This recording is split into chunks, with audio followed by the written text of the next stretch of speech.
The year was 2009. The first of many sequels to Michael Bay's Transformers series just released. It was pretty bad. Fast and Furious just released, which was a sequel to 2 other films. What? Then why is it called Nevermind? I think The Wii came out? Look, I don't know, I was 4, which is scary to think about on its own. However, the most important event occurred this year. The end of My Little Pony Generation 3. I won't bore you with a summary of what My Little Pony is yet, but the main thing to know about the franchise was that it was pretty niche. Generation 3 had animated movies and they oh, what is that? Basically, what I'm trying to say is that My Little Pony Generation 3 would not be missed majorly. It wasn't even spoken about too much after 2004 when it would have just started airing, and Hasbro actually cancelled the My Little Pony toy sets multiple times due to its lack of popularity and new competition. There is a reality where the concept of My Little Pony died in 2009. However, the year was now 2010. I had just gained enough sentience to retain memories, Bent and Ultimate Alien just started airing, and a new generation of My Little Pony released too. My Little Pony Friendship is Magic. And a 5-year-old me didn't give a However, a lot of people did. Oh my god. And I'm sure that both Lauren Faust and the people at Hasbro had no idea just how impactful this little horse show would be. In 2024, this show and its fan base are infamous for their antics and just how many of them there are. Selling out entire venues year-round with BronyCon. Millions of videos with millions of views on My Little Pony fan theories, fan songs, fan covers, porn. There was even a growing MLP TF2 analysis community. And I haven't even mentioned the stuff on 4chan. While My Little Pony was airing, it had a stranglehold on just about every part of the internet, and I'm not exaggerating here. Hell, even after the show had stopped airing, it's still massive. To this day, people still talk about Gen 4 of My Little Pony. This video is my attempt to dive down the rabbit hole that was the MLP fandom in the 2010s, just to explain how explosive this series was, and how Hasbro has tried to erase it. This is what the internet did to My Little Pony. But first, a quick word from our sponsor. You smell. Nah, don't try and hide it, I can smell you from here. Don't worry, I have a solution you're gonna love. The sponsor of this video, Scentbird. There's already so much you have to worry about in life, so why make your natural musk another one? But oranges! There are hundreds of perfume companies. Why would I choose the one you picked, you industry plant? Well, that's because Scentbird has one of the largest collections of perfumes for an insanely affordable price. Both men and women's sections of the store is filled to the brim with both big and small perfume brands, so you won't be starved for choice. And they come in really cool looking bottles too that are both durable and easy to travel with.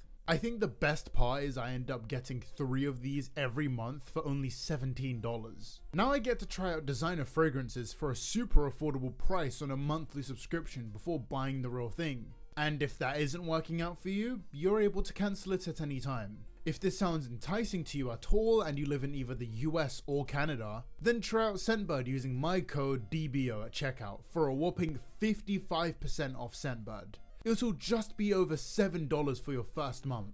That's DBO at scentbird.com. Now back to the video. The 4th generation of My Little Pony began to air in mid-2010. The main writer behind the show is Lauren Faust, and she had already dipped her hands into children's television before. She worked on a lot of her husband's series, such as Foster's Home for Imaginary Children, Powerpuff Girls, and Wonder Over Yonder? All of these cartoons were epic, trust me. I watched and loved all of them. So the My Little Pony show was in good hands. Something that is important to know about each and every My Little Pony generation is that they're all made with the intention of appealing to children of the time. This is why each series of toys only last about 8 years on average. By the time we reached the end of the generation, whatever children they were appealing to would have already started to grow out of playing with toys and moved on to TikTok or something. I don't know what kids do, I'm an old man. This is also something I want to point out. This show was made to sell toys. Hasbro received most most of its income from their toy sales, and the only reason the show existed was to further the brand's reach, and to get kids excited for the My Little Pony Fizzy Classic Rainbow Ponies Twinkle-Eyed Collection, retro horse gifts, toy animal figures, horse toys for boys and girls aged 4+, basic fun,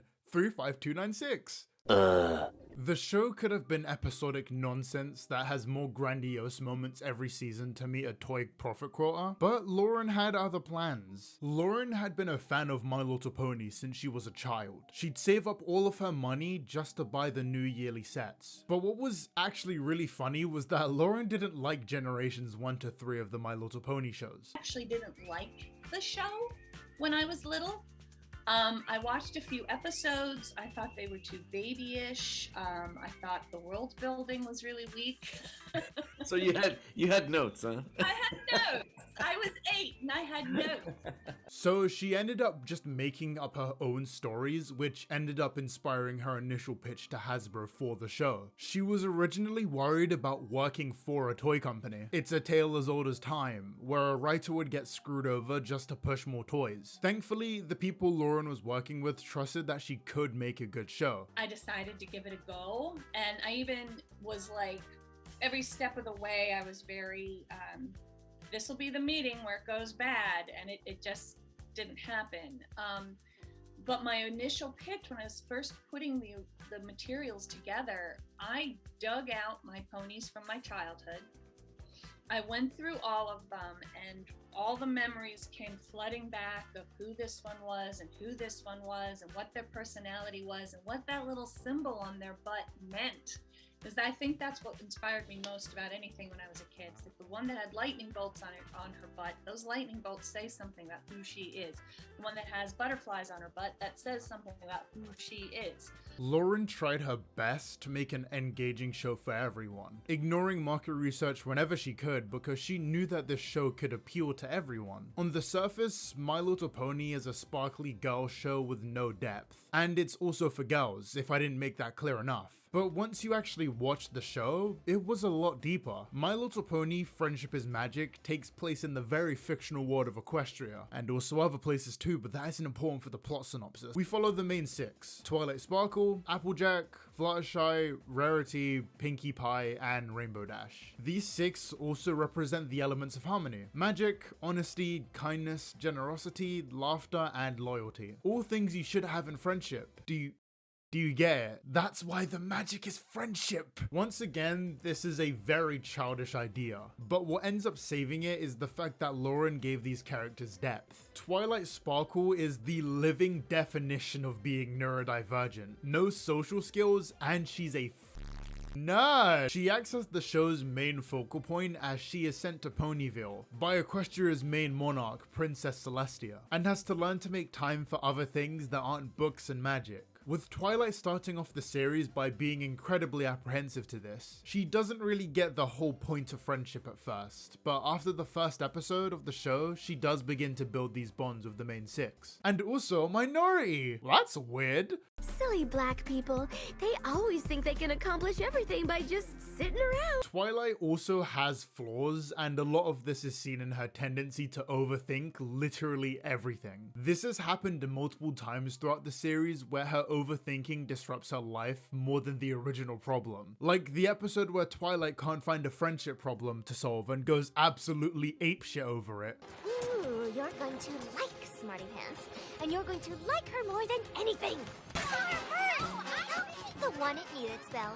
Works every time. Or even more egregiously is the time she time traveled to stop herself from overthinking about an event. But due to Twilight being Twilight, she doesn't let her future self finish and then spends the whole day stressing about the event and then making the exact same mistake she already made by looking for any and all potential problems that could happen in the day, which is like, I do that all the time, you know? Applejack represents honesty, but let's get serious for a second, she really should have been given loyalty. Applejack is that one friend that motivates you to go to the gym every week. What I mean is that she is just kind of a good person. She's patient, understanding, and incredibly reliable. Both of her parents died before the events of the show, and she became the main breadwinner for her family, doing farm work, saving the world, and even more importantly, she is basically the family's mother. This is probably gonna be the only time I get to talk about this, so here goes. How My Little Pony subverts gender stereotypes. I don't like doing this anymore, but it would be really awesome if you could hit that subscribe button. This graph is kind of depressing to look at since so many people do watch my videos. Socials if you care about that kind of stuff. A Discord where I kind of talk in. An Instagram which is basically now my slice of life adventures. And a Twitter which is inactive because Twitter sucks. Anyway, sorry for interrupting the video. The rest of it is pure video. Bye. If it wasn't obvious by my seductive and soothing voice. I'm a dude, so I always kind of feel weird talking about this stuff, but I, 1, have done sociology in sixth form, and number 2, have eyes. It's rare to see anything other than a nuclear family in cartoons, especially in the 2010s. So having Applejack basically be the single mother in a matriarchal household is honestly very progressive. And then through this, we get Applejack's older brother Big Mac, who barely talks and is once again a subversion of gender roles. If this show was written by somebody else, Applejack would have hated working on the farm and everything would have been left to Big Mac, who would have been a stereotypical redneck yeehaw partner.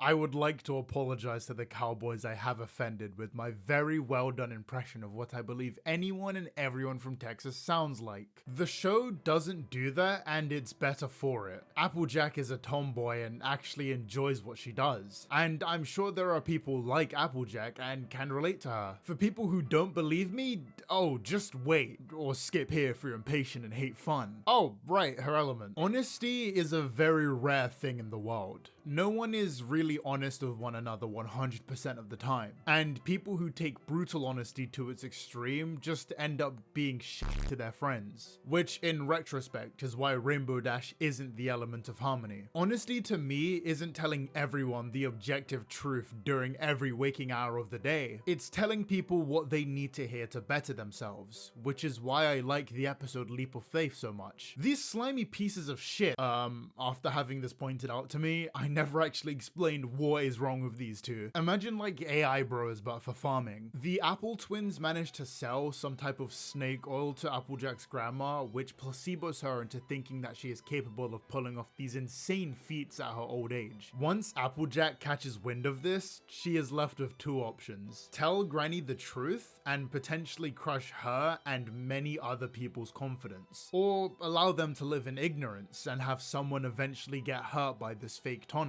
Okay, considering her element is literally honesty, you know what she did. But come on, I need to have some sort of tension in this video. Rarity is also autistic.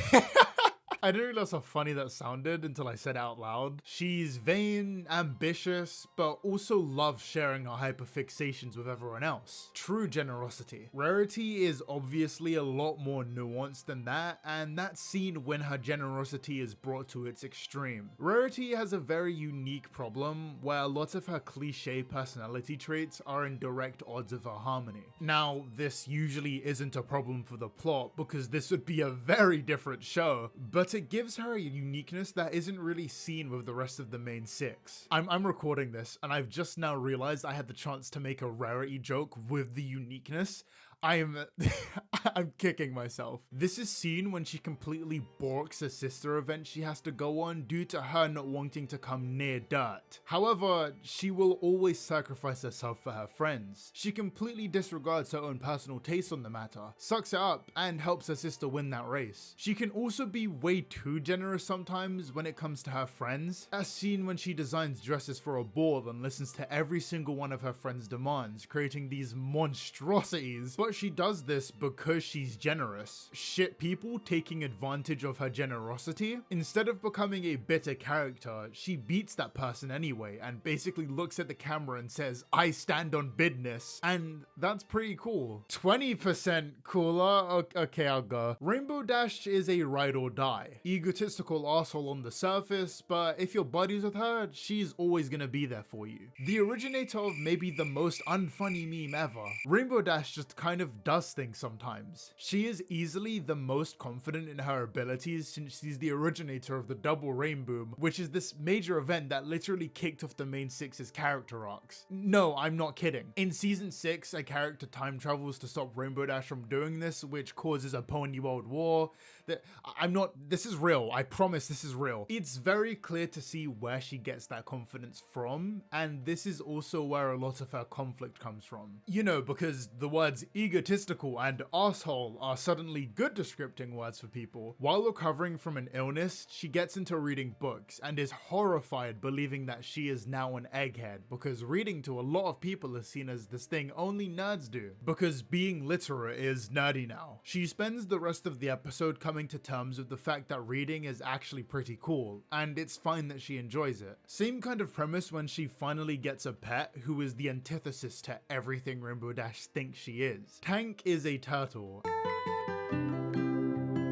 and is really slow. Rainbow Dash holds a race to see who will become her pet, and while Tank was getting speed blitzed, he was the only one that actually went out of his way to save Rainbow Dash from falling debris, which helps her realize that they are a lot more alike than she first thought. Loyalty! Also, shout out to turtles. They're pretty cool and one of the only animals I actually respect. Pinkie Pie represents her harmony to perfection. Don't ask me why God decided that one of the only lines of defense was a comedian, but hey, at least she wasn't a Baka survivor. Pinkie Pie is energetic and just wants to see people laugh. It's funny because she kind of got the role Applejack would have gotten if the show was more cliche. Pinkie Pie grew up on a rock farm where everyone was mega boring. This just wasn't the life she wanted though. She wanted to open a bakery, and considering how last year went for me, I can relate. She is a pretty straightforward character and it doesn't give me a lot to talk about, unfortunately. She's along for the ride and a lot of the times just likes making everyone laugh. The main issue she has is knowing when she should take things seriously. I want to talk about 2 episodes I really like that focus on Pinkie Pie. The first one is where she clones herself and as a result has to sit in a room doing absolutely nothing, which is a Saw level torture device for people with ADHD. And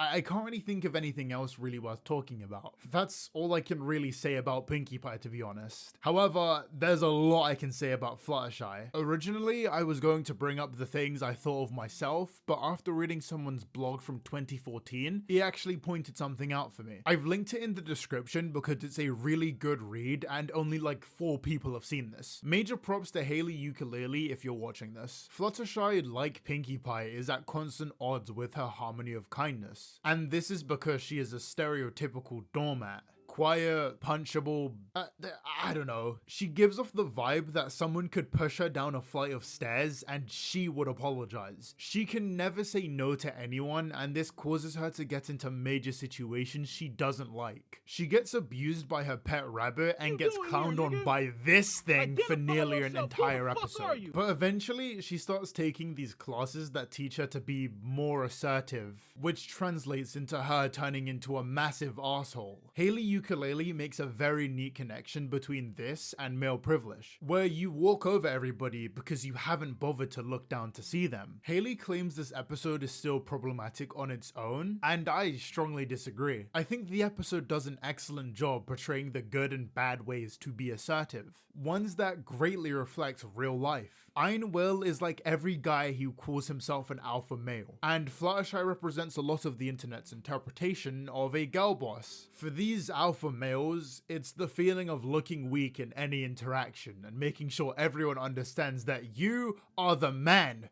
You're not gonna let anyone treat you like a bitch because you're better than that. Moving on. It's the very real insecurities a lot of guys have being hidden by a macho personality. And for girl bosses, it's the idea that you have been pushed down so much by the system that everyone else deserves to be treated like shit, and both of these mentalities kind of suck. The show doesn't try to hide this as Fluttershy reaches a completely different conclusion. Standing your ground without being an asshole. I know this is a very ideal outlook on assertiveness since I can totally see where the previous two mindsets would be the best move, but look at what this section is called. To me, this episode was definitely a lesson a lot of people, especially dudes, need to learn. Actually, a lot of Fluttershy's episodes are like that. In an episode which might as well have been Attack of the Strawmen, someone complains about Fluttershy needing to learn the same lesson over and over again, and she has a great rebuttal. It's okay. I got this, girls. Listen up! I am more assertive. And yes, it took me a while to get there. But can you honestly say that you could learn something one time and completely change who you are? I didn't think so.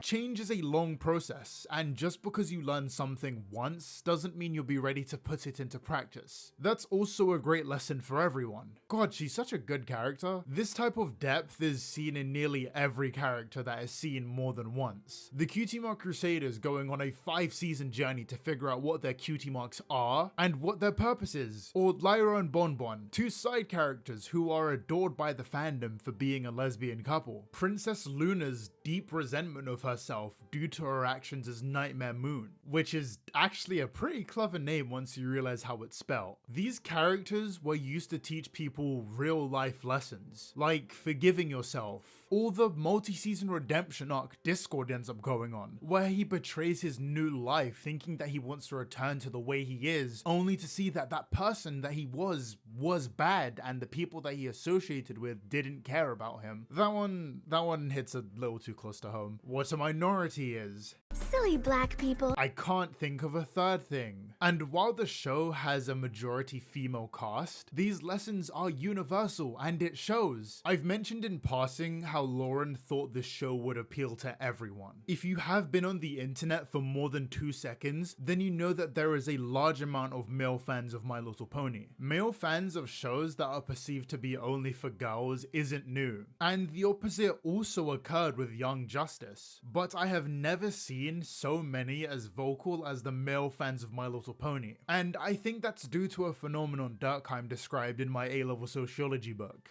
I don't know where he originally said this, but a summary of his theory is that no matter what era we are in society, there will always be people pushing against society's norms, and I believe that My Little Pony was that thing for the internet. A bunch of dudes catching the show due to maybe a sibling or family member watching it, or it being on before another show you wanted to watch. Whatever the reason, I think a lot of people had the same thought of, I shouldn't be watching this, which is the PG thought of what occurred. Oh wow, aren't I cool? Look at me actually using something I learned in school. Wowee. And while some might have suppressed that thought in person, the internet was a different ballgame. This was a place where you could find other dudes who like the show and just talk about it without being mocked. And this is where the phenomenon really truly started. The Brony Uprising. Lauren Faust's theory on how bronies formed was due to an article released before the show even started airing. Cartoon Brew ripped this show a new one, calling it the end of creator-driven TV animation. Watching names like Bob Rosensky and Lauren Faust pop up in the credits of a toy-based animated series like My Little Pony is an admission of defeat for the entire movement. A white flag waving moment for the TV animation industry. The signs have been there for a long time, however, and the hub is what one indicator in the precipitous decline of creator-driven content, whose demise was hurried along by Cartoon Network and its decision to relaunch with large amounts of live-action programming. The erosion of support for creator-driven animation happened gradually but surely, and today networks clearly prefer established properties over original ideas, and dislike dealing with of individual artists who have a clear creative vision. That last part's kinda right. So after this article dropped, a bunch of people went to hate watch the show and were left utterly shocked after realizing they kind of liked the show. This even reached 4chan, where talking about MLP was originally banned because of how they were invading every message board. This was later walked back on, and the MLP board exists to this day. But that's how big My Little Pony was at the end of its run. Did I say at the end of its run? Well, actually, this all happened in the first 2 years of the show airing.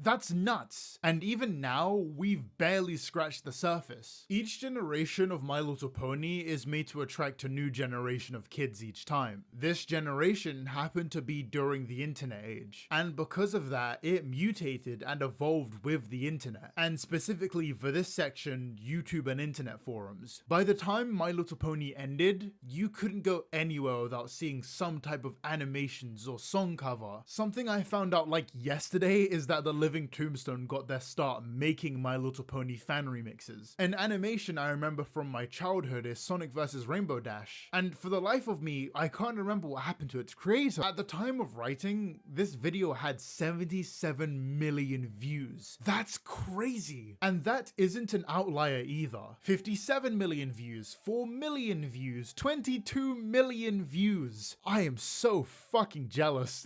And don't even get me started on the remixes and covers. The Living Tombstone is a literal millionaire and got their start from making My Little Pony remixes. The show is a borderline musical, so trying to talk about just 1 or 2 songs would have me neglecting like 90 more, so I won't even bother doing that. Instead, I'm going to type in My Little Pony song cover into Google. It's safe to say my point is proven.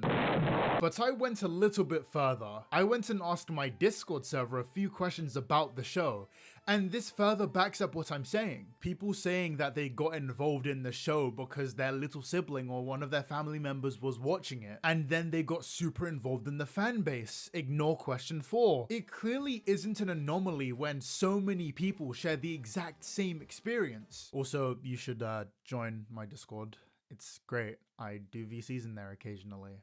However, I can't pretend that everyone was accepting of bronies in real life. There are multiple cases of children being pushed to suicide because they happen to like a show people believed is just for kids. A lot of people wouldn't even discuss the show in public due to that fear. Fear from their parents, from their peers. A mortifying incident occurred at a gas station when a brony's car window was destroyed as someone aimed a gun at him for liking the show. It sucked that a lot of people couldn't be themselves because people cared too much. If only there was a place in real life where being a fan of My Little Pony was acceptable. Fans of My Little Pony had been meeting up for local events since the show's inception. However, Jessica Blank noticed the success of another brony meetup in 2011 that was attended by 30 people. The first BronyCon managed to draw in 3 times that amount. The second managed to bring in 300 people, and the third had over 700 people attending. 6 months later, members of the show were invited as guests of honor for BronyCon, and this led to 4,000 people coming to BronyCon. This caused the con to have to move venues due to just how many people showed up. TanaCon, eat your heart out, what the fuck? This isn't even the most attended BronyCon, mind you. However, this one did have a documentary made on it. Bronies, the extremely unexpected adult fans of My Little Pony. This documentary has faced heavy scrutiny for reasons I will discuss later. Despite that, however, I still think this is an insightful venture in what it was for a lot of bronies out there. They were just regular people, like Daniel Richards, who was diagnosed with Asperger's and fell in love with My Little Pony. He is also someone who struggled a lot with socialization, but when he attended his first BronyCon, he left doing this, and that's great. Like, you go, King! This is all over the documentary too. Lyle Dilpatrick originally tried to lie to their parents about where they were going because they were scared their parents would judge them for it. Both parents ended up attending BronyCon with them, and their father was absolutely disgusted with what he was seeing until he saw another father give him a new outlook on everything. This documentary goes to Germany, where we see a couple who got together due to My Little Pony. I know some of you who are still going to make fun of people for liking kids or girl shows, so I want to hammer this home. This guy probably has more riz than you. Not me, obviously, but you. Let that sink in. I left in my notes how happy the documentary made me. Watching someone break out of their shell a little bit, seeing a father start to accept their son's interests, two people managing to find love, and a guy who was originally assaulted for liking MLP being widely accepted amongst a group of thousands who also loved the show. Or Lauren Faust crying when she sees how many people her show managed to touch. There was a shocking amount of army veterans who attended this event, which would throw anyone off. So far, this video and documentary has showed everyone how amazing Bronies and the MLP fanbase as a whole is. But that isn't the whole truth, is it? The reason I and many others, and by many others I mean Dumbsville, didn't really like the message sent by this documentary is because it presents a very rose-tinted look at the fanbase. But if any of you have ever been on the internet long enough, you should know that this rabbit hole goes a lot deeper. From the very moment My Little Pony aired on the Hub, or Pop for my cultured Brits, it was constantly a major outlier in whatever genre it was part of. One of the only good kids shows Hasbro ever made. Change my mind. The vocal and passionate adult fans of the show, the male fans of the show, the male adult fans of the... You get what I'm doing. It was all quite bizarre, and it got me thinking. Considering the welcome environment and passionate fans as seen via the unbiased lens of the Brony documentary, are these fans normal? Wow. My Little Pony is a franchise that changes to appeal to a new generation of fans. That was something I said at the start of the video, and something I still honestly truly believe. Generation 4 was made for people who were growing up in the internet age. But I don't think Lauren nor the big execs at Hasbro really knew what would happen when this touched the endless abyss that is the internet. Because the internet did what— oh my god! Because the internet did what it does to everything that touches it. Mutate it into a nearly unrecognizable version of itself. This happens to every piece of media that gets big enough. But My Little Pony was different. Going back to the MLP board on 4chan for a moment, this is some of the earliest documentation of adult My Little Pony fans, and has its own very long history on the site. But I want to talk about an event that happened on April 1st. For April Fools, 4chan decided they'd mix together two of their boards and see the chaos ensue. One of these boards was the My Little Pony and Politically Incorrect boards. Politically Incorrect, or POL for those who don't know, is one of the most insane web forums I have ever seen. I can't really show much of this if I even hope to make money, but this board basically single-handedly made Maximilian Muss. So yeah, it's not good. What should have caused chaos actually unintentionally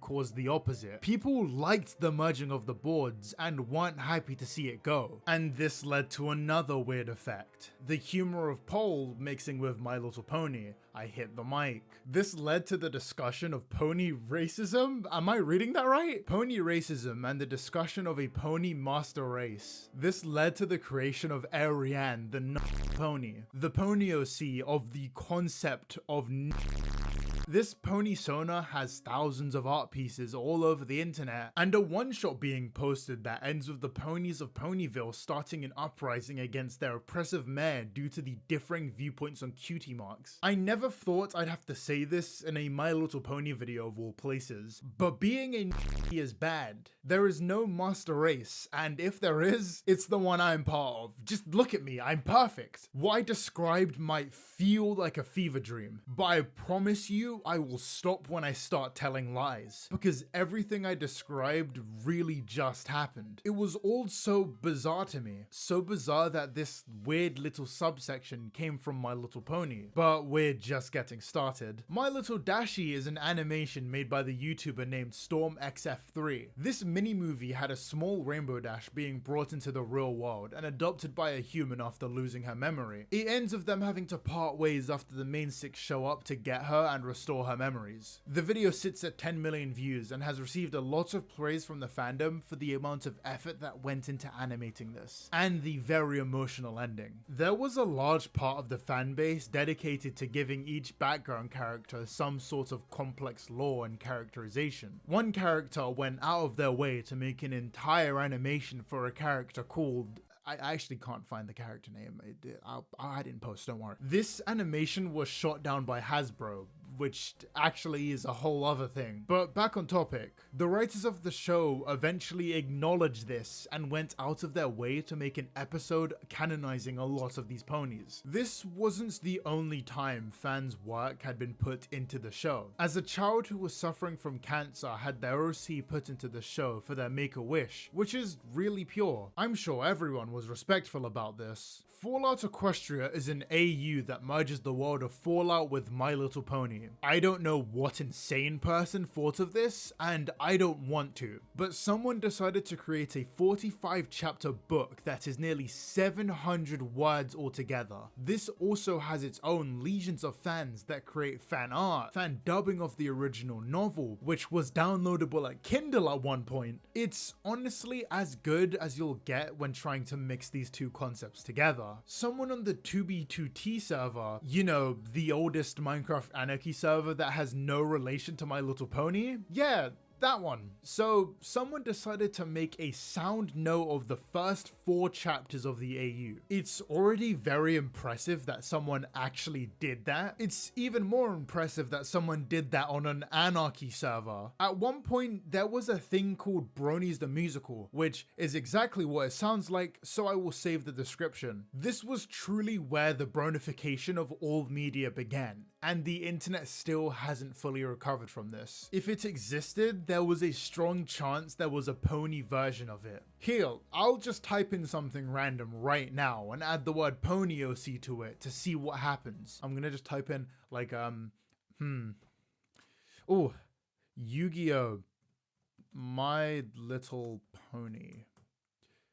Oh my god! Everything I've talked about was already quite crazy, but I'm only about halfway through my notes. Someone pointed out that Slenderman could be seen for a few frames in a random episode of My Little Pony. This caused fans to create Slenderman, the ponified version of Slenderman. What if someone who liked fighting games also liked My Little Pony? The original was fucking killed by Hasbro, but was revived as Them's Fightin' Herds on Steam. A shockingly well-designed fighting game with a community that still holds tournaments semi-frequently. The MOP horror genre is actually pretty steep. Too steep for this video, so please watch Fermi's video. They deserve many more subs than they do have right now. There's a lot of horror YouTube stuff for My Little Pony actually. Luna Game is a horror game that's kind of like Sonic.exe but for ponies. Cupcakes is a story where Pinkie Pie kidnaps Rainbow Dash. Am I reading this? And tortures her. That's very important. And Rainbow Factory is when one of the Cutie Mark Crusaders fails a test and is set to be killed to be turned into rainbows. Smile.hd is one where Pinkie Pie murders all of her... What is with making Pinkie Pie the villain? My Little Pony started gracing YouTube with their own sub-communities. I mentioned it briefly, but the TF2 Brony analysis community was a real thing that was pretty big. YouTubers who mostly made MOP content and had pony sodas coined a new term called horse fame, which refers to an MLP YouTuber with a lot of subscribers. But why? What is the point of that? It's just they're everywhere. Anything on the internet can be ponified and then develop their own communities, and there is no way I can cover all of it. I have been working on this video for over a month. I need this to end or I might get ponified too. Oh god, I haven't even talking about the airplanes. This was a My Little Pony boom period. These guys are everywhere. They multiply constantly and create all of this super niche content that manages to be mostly good. This still isn't the full and honest truth. I want to be able to look you all in the eye and say that My Little Pony and their fan base was one of the rare creative breeds that flourished and then end the video. But that isn't really fair considering just how large the other groups of fans were. The internet mutates everything it touches into millions of different shapes and sizes. This happened to My Little Pony too, and while some of the results were amazing in these really interesting ways, the opposite was also true. Some of the most vile content I have ever seen was being made through My Little Pony. Ariane was bad, but this was only one small bit of the problems the internet now had with the fans of My Little Pony. Just like with every fanbase, there was obviously going to be people who made porn of these characters, but people started to take this to the extreme. Remember the Make-A-Wish kid who got his OC in the show? Yeah, and it only gets worse. So here's your chance to click off if you're uncomfortable with that kind of stuff. Those same horse fame creators I brought up before all had their own issues, and a lot of the bigger creators ended up being called out for doing really degenerate stuff or being actual pedos. Toon Critic, a massive nonce. Mando Pony cheated on his wife and was a nonce. And Animated James... Not in my video. I'm not even gonna talk about Christian because I am both a Pokemon and Sonic fan, so trust me, I get the pain and refuse to inflict that onto others. A guy found some porn on Twilight Sparkle and wrote this. Today, Twilight and I did the most spontaneous thing either of us have ever done in our entire lives. We got married! We never would have imagined waking up this morning that we'd be husband and wife by the end of the day. We were planning the whole ceremony for the next summer, but life works in unexpected ways, and sometimes an opportunity comes along and you just have to go for it. We were sitting around on Skype chatting with the minister, who we were planning to have perform our wedding ceremony next summer, bemoaning the financial issues we were both struggling with surrounding the guests and catering. Renting a tuxedo, Twi's wedding gown was already taken care of. The rings and everything else that goes into planning a wedding, we weren't sure how we could ever possibly pull it off on my college student budget. And then Twi, once again, as she had done several times before, reminded me that she didn't care about anything. Reminded me that she didn't care about having a fancy dress or a big event with lots of fanfare. The only thing that was really important to her was that we'd always be together, and making that commitment to each other was all that really mattered. I'm not gonna read any more of this. I fucking refuse. Oh god, the jar. That was actually one of the first things I found out about MLP fans when I was doing all this research, and I literally gagged seeing the picture. That is fucking disgusting. By 2017, people hated My Little Pony fans. And this wasn't just a thing on the internet. Articles were made tearing it into fans of My Little Pony. What wasn't helping were the multiple reports of My Little Pony fans doing heinous, unforgivable acts. The perception of fans were warping, and My Little Pony wasn't this niche little hole on the internet anymore. A lot of people thought that they were obnoxious pedos who were weird for liking a kid's show, and it was kind of hard to be a fan because of stuff like this. I was going into a new school by this point, and I wasn't exactly jumping at the opportunity to say I liked the show that was still seen by most people as the gay Little Pony show. The feeling only worsened when I started seeing brony cringe compilations all over YouTube. I originally started watching the show because my little sister watched like 2 episodes, and I was mystified by how well put together it all was. When I was like 9, I wanted to be a brony YouTuber, and that passion was completely gone a mere 2 years later. By 2017, I was completely done with My Little Pony.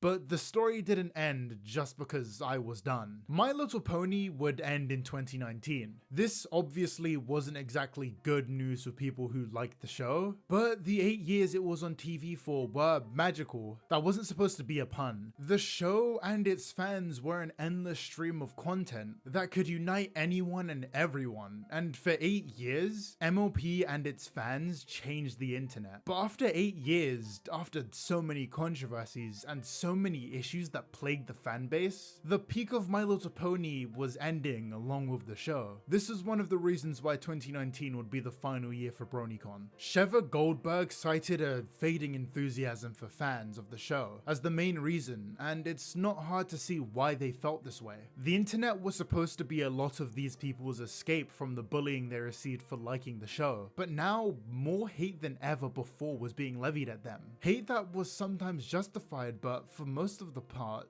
wasn't. It was just sent at people who like the show. 2019 was the final BronyCon, and everyone set out to make this the greatest BronyCon the world has ever seen. Instead of going out on a whimper, they were gonna finish strong. Give everyone at BronyCon a time they'd remember forever. The final con had the most amount of attendees. To the very end, MLP fans showed their love of the show, and there is something very admirable in that. I don't think Hasbro agreed though. A new generation of My Little Pony would begin airing, and looked nothing like Friendship is Magic. I know, original take. My Little Pony Generation 5 is cancelled. G4, Friendship is Magic, needs its 5 more seasons. It needs to go on to season 14. But it was kind of weird that Hasbro saw the massive success of My Little Pony and went in a completely new and less interesting direction. But I kind of think this was on purpose. Yeah, Hasbro acknowledged bronies a lot, but they are still a corporation where PR really matters. And I think Hasbro saw a lot of the controversies fans of Gen 4 of My Little Pony caused and decided that they wouldn't let something like that happen again. Maybe it was for the best that MLP and its fans died in 2019. Fuck that shit. While Hasbro might be trying to ignore My Little Pony Gen 4, the fans of that series are still as vocal as they were back in 2019. There are still massively popular AUs being made that have their own fans and fan art being made. Even the MLP board on 4chan is still super active. Websites like Equestria Daily are still used, well, daily, and have passionate fans making fan works for the show. My Little Pony Friendship is Magic ended in 2019, but the passion of it moved past that and live on. Something that not a lot of cartoons can say they're able to do. And to me, that's beautiful. That's something that can only really be done because of the way the internet works. Sure, there will be fans of MLP who do inhumane and deplorable things, but that's balanced out by the passionate fans who are welcoming and just want to make fan work and talk about their favorite horse show. That's what the internet does. It takes a thing and changes it into something new. And because of that, we have a fan base that will never ever be forgotten, even if Hasbro really wants you to. That's what the internet did to My Little Pony. God, I'm so corny! Thanks for watching the video. This was definitely very different to what I usually make on the channel, so I hope people like it because I want to make more of this. It was really fun having my dumb mug in a video for once, and it was honestly really refreshing sitting down and researching the stuff. I want to give a quick thank you to the people who I referenced throughout this video, especially Super Eyepatch Wolf. I was really inspired by his videos to try and give something like this a shot, and I don't want to act like I came up with this idea entirely on my own. I also want to give a huge thank you to my channel members who have been very patient with my lack of updates on this video, but I want to give a very big thanks to the $5 ones. The Wolf Drake, Charlie, Levi, Nate Rasmus, sorry, Israfel's Fire, Saban, King Johnny TH445, Ant, Pwep, Oliver, Nakocho Official, Grizzly Bear 1996, and Kinda Snowy. I've said this before and I'll say this again. Whether you're a member or not, your constant support of my videos is really appreciated because it lets me have one of the best jobs in the world. So I can't thank any of you enough. Unless you're not subscribed, if that's the case, then go fuck yourself. Have a good day. See ya, lads.